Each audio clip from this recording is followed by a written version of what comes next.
I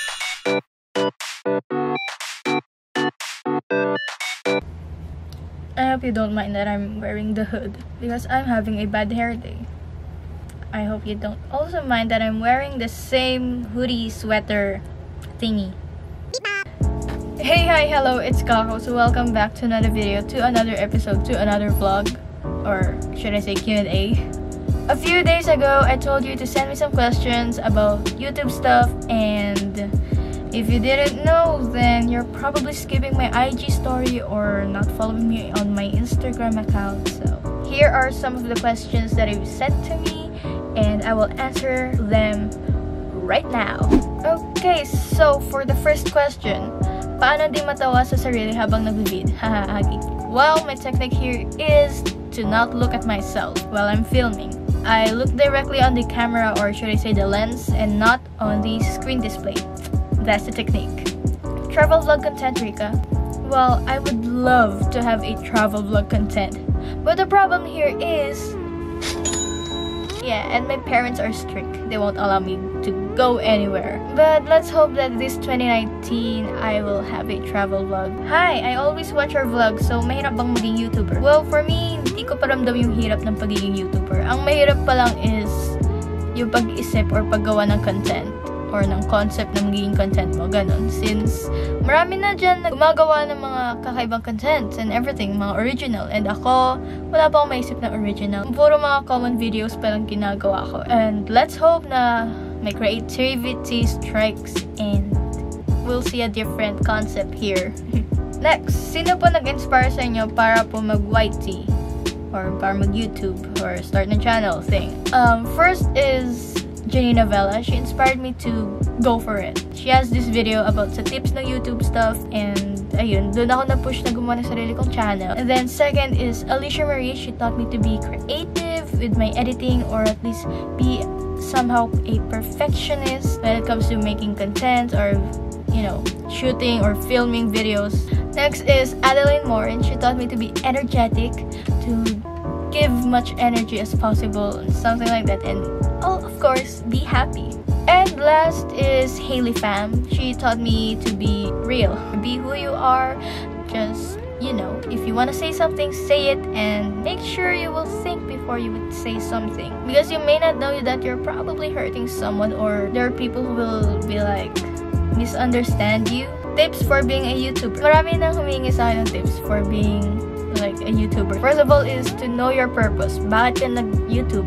Why are you gonna start your own channel? Why? In my case, kaya ako nag-start is, I started para mag-inspire ng ibang tao, para ma-develop yung public speaking skills ko, yung communication skills ko. Second is, you must have a well-modulated voice. Kailangan naiintindihan ka nila, kailangan naririnig ka nila, and something like that. And third, related to sa voice thingy, kailangan energetic ka. Kailangan hindi maboboard sa'yo yung viewers mo. Kasi kapag naboard sila, they won't subscribe to you, or hindi nila tatapusin yung video mo.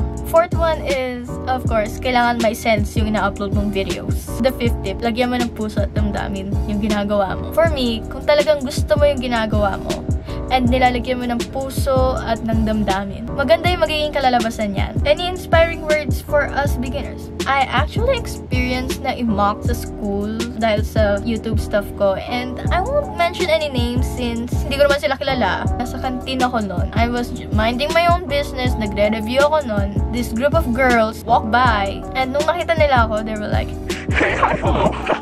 are you doing that because you're a fan, or just because you're mocking me? And para sa mga YouTubers naman dyan na nakaka-experience ng ganun, all I could say is just let him be. At least you know someone's watching your video. I did something wrong before, and I learned from that. I want you guys to, you know, learn from my mistake and don't do the same mistake that I did. Just let him be, because at the end of the day, para saan ba yung ginagawa mo? Para kanino ba yung ginagawang videos? Remember my first tip. Always remember your purpose. Kasi kapag lagi mong tinatandaan and alam mo yung purpose mo, then you won't stop. You will still keep making videos kahit na may ganun ganap sa buhay mo. And you know what? Not everyone will like you. So just do your thing as long as you're not hurting anyone.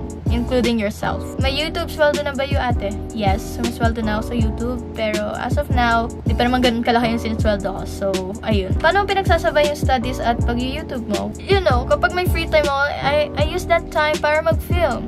Or kapag may school events, kahit habang nagko-cover ako ng event na yun, I try to vlog. Sa pag-edit naman ng videos, since dinadala ko naman yung laptop ko sa school, and once na natapos ko na yung kailangan kong gawin na, you know, about sa ACADS and school stuff. And kapag may free time ako, I use that time para mag-edit ng videos because, you know, let's not waste the time that we have. Explain ko lang kung bakit parang biglang humina ang boses ko sa susunod na clips. That is because habang nag-film ako, biglang pumasok yung lola ko sa kwarto and nagstay na siya doon.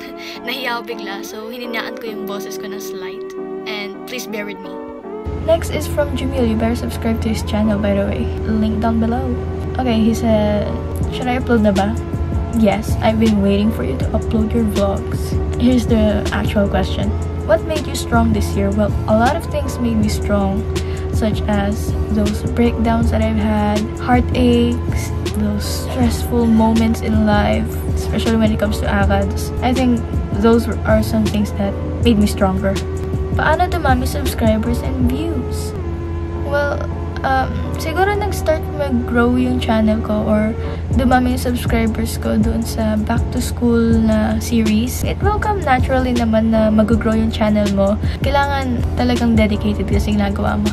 Okay, about naman sa editing software. So, ang ginagamit kong software na pang-edit ng videos is the Adobe Premiere Pro CC 2017. And paano ako natutong gumamit nun? I use Google and YouTube. So, don't give me the reason na I have the equipment, but I don't know how to use the editor. Honey, there's this thing called Google and YouTube. You could learn. There are tutorials out there. There are how to edit using Premiere Pro or whatever software that you're using. Like, honestly ako, wala talagang idea kung paano mag-edit ng videos noon. But through the help of Google and YouTube, natuto ako. Ooh, from Clark Nick. Are you in doing weekly vlogs or challenges? Well, I'm really up to challenges and weekly vlogs. Actually, there's still a challenge na hindi ko pa nagagawa. Few months ago, I tweeted na kapag ako nagkaroon ng 1,000 subscribers before my birthday, I will do an insane challenge. And then it happened. Tapos naka 2,000 subscribers na ako, hindi ko pa rin nagagawa. Which I apologize because my friends are busy, we're busy. We still have a hectic schedule. So, ayun. Hopefully, magawa ko yung challenge. Okay. So, about sa camera equipments. What I use for vlogging, filming, whatsoever, etc. is my Canon EOS M50. There. Dati, ang ginagamit ko sa pag-vlog is itong phone ko. Or di kaya minsan yung isang camera na Canon PowerShot something. Which is, hindi ganun kaganda yung quality, pero pwede na. And, ayun. So, I know a lot of people na hindi makapag-start ng YouTube channel nila or hindi makapag-start ng pag-vlog kasi wala silang camera equipment or wala silang camera na talagang camera kagaya nito na gamit ko. You could use this beautiful thing to vlog. I know some YouTubers na ginagamit nila yung iPhone sa pag-vlog. For example, si Baninay, dati iPhone din yung gamit niya. My friend Jamil is using his iPhone. I used to use my iPhone. And my iPhone is iPhone 7. But if you have an Android phone, ang alam ko is mga piling Android phone lang yung talagang magandang gamitin for vlogging. Siguro yung mga latest na Android phones, yun lang siguro. If you really want a legit vlogging camera, you could get Canon M10 or Canon M100, G7X, or Fujifilm. So, yun pala yung mga alam kong magandang vlogging cameras. And that concludes our video. I hope you guys enjoyed it. And sana may natutunan kayo. And sana may na-inspire ako sa inyo. And, ayun. Always remember to stay humble, have a strong mind, because you're one of a kind.